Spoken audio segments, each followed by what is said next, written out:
भारतीय हिमायत याफ्ता अफगान तालिबान की प्रॉक्सी फितनल खवारिज का बुज़दिलाना वार। इस्लामाबाद कचहरी के करीब खुदकश धमाके में 14 अफराद शहीद, 28 जख्मियों को अस्पताल मुंतकिल कर दिया गया।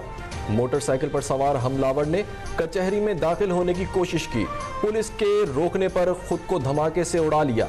पुलिस की भारी नफरी जाए वकुआ पर पहुंच गई। सड़क से मुबैना खुदकश हमलावर का सर मिल गया। अस्पतालों में इमरजेंसी नाफिज।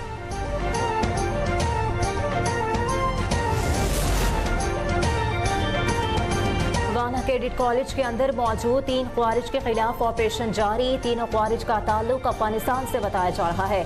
दहशतगर्द मुसलसल टेलीफोन पर अफगानिस्तान से हिदायत ले रहे हैं। ख्वारिज एक इमारत में छुपे हुए हैं जो कि कैडेट्स की रिहाइश से बहुत दूर है। इमारत की क्लियरेंस की को बड़ी महारत के साथ सर अंजाम दिया जा रहा है। गुज़िश्ता रोज अफगान ख्वारिज ने कॉलेज के मरकजी गेट पर बारूद से भरी गाड़ी टकरा दी थी। पाक फौज के जवानों ने 2 ख्वारिजियों को मौके पर जहन्नुम हासिल कर दिया था। दहशतगर्दों के निहत्ते शहरियों पर हमले काबिले मजम्मत हैं। वाक़े के जिम्मेदारान को कैफर किरदार तक पहुंचाकर दम लेंगे। वज़ीर आज़म शहबाज शरीफ का इस्लामाबाद में धमाके पर इजहार मजम्मत। कहा, फितनल खवारिज ने वाना में मासूम बच्चों को पर भी हमला किया। दोनों हमले खित्ते में भारतीय दहशतगर्दी की बदतरीन मिसाल है। निहत्ते और मासूम पाकिस्तानियों के खून को रायगा नहीं जाने देंगे।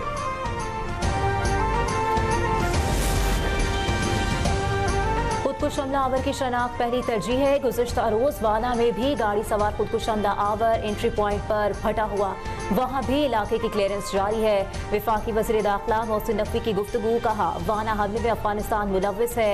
अफगानिस्तान के शरपसंद अनासर को ना रोकने पर कोई चारा नहीं कि इनका बंदोबस्त करें।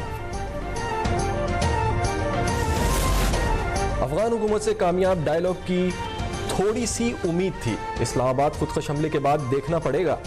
वज़ीर दिफा ख्वाजा आसिफ की सहाफ़ियों से गुफ्तगू। वज़ीर दिफा ने कहा कि इस्लामाबाद में दहशत गर्दी का हमला रियासत को पैगाम समझना चाहिए। इन हालात में रियासत को संजीदा होकर सोचना होगा। दहशत गर्दाना कार्रवाइयों का भरपूर जवाब देंगे।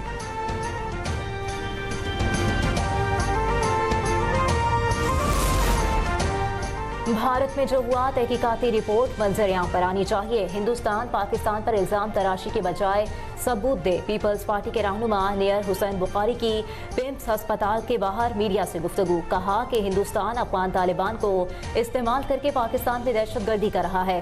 पाकिस्तान सबसे पहले है और हम डरने वाले नहीं हैं। पाकिस्तानी कौम फौज के साथ खड़ी है। वज़ीर आला KP सुहेल आफरीदी को अपनी जिम्मेदारी का एहसास करना चाहिए। पाकिस्तान में प्रॉक्सी वार के पीछे भारत है।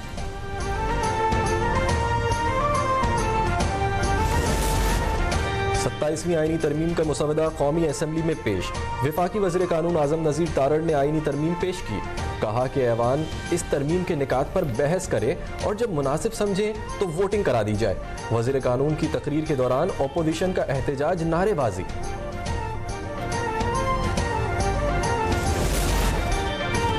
PTI रहनुमा बैरिस्टर गौहर ने 27वीं तरमीम को बाकू तरमीम करार दे दिया। कौमी असम्बली में खिताब करते हुए कहा, आज जमहूरियत के लिए सोग का दिन है। हम इस आईनी तरमीम को नहीं मानते। कानून के सामने जवाबदेह होना ही जमहूरियत है। यहाँ सरबराह बाहर बैठकर तरमीम करा रहा है। ये लोग अदलिया से मर्जी के फैसले कराना चाहते हैं।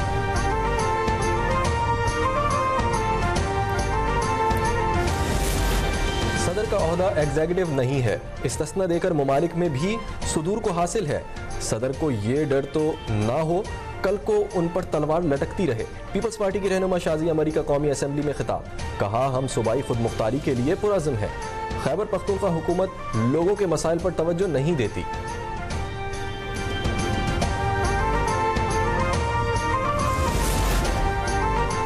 चीफ जस्टिस पाकिस्तान याहिया आफरीदी की ज़ेर सदारत इजलास। मुल्क भर में ई-कोर्ट्स निज़ाम के लिए लाहे अमल तश्कील दिया गया।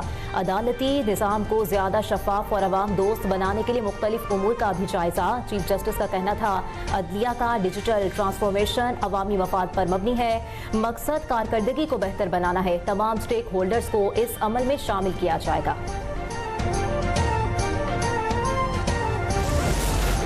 झेलम में तीसरी inter services combat shooting championship पाक आर्मी ने अपने नाम कर ली।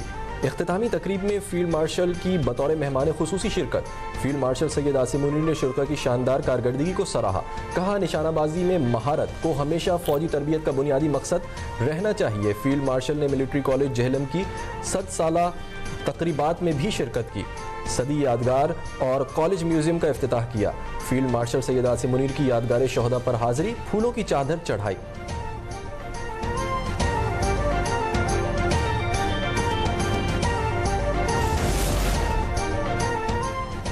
अमन इस्तेहकाम ही पायदार तरक्की की जमानत है। पाकिस्तान ने कई बार हम दुश्मन कार्रवाइयों का सामना किया। वजीर आजम शहबाज शरीफ का बैनुल पार्लिमानी कॉन्फ्रेंस से खिताब। कहा, इस साल मशरिकी सरहद पर जारहियत हुई जिसका हमारी फौज ने भरपूर जवाब दिया। वतन के दिफा के लिए किसी कुर्बानी से दरेग नहीं करेंगे। इंसानियत को कई चैलेंजेस का सामना है। आलमी इदारे कमज़ोर हो चुके हैं। सलामती काउंसिल अमन व इस्तेहकाम की बुनियादी जिम्मेदारी निभाने में नाकाम हो गई। नायब वज़ीर आज़म इसहाक डार का मारगला डायलॉग की इफ्तिताही तकरीब से खिताब। कहा, आलमी ताउन के बगैर चैलेंजेस से निमटना मुमकिन नहीं। कसरुल जहती इदारों को महबूद करना ज़रूरी है।